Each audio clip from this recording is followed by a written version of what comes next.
nandito kami ngayon sa Sentosa. Dami. Pinasyalan namin ang aking barko dito.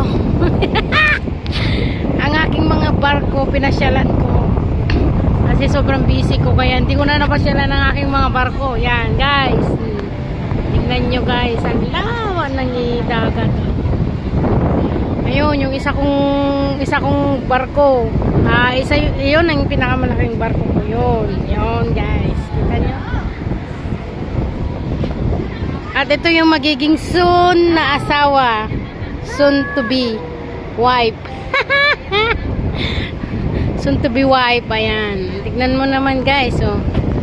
Attire na attire.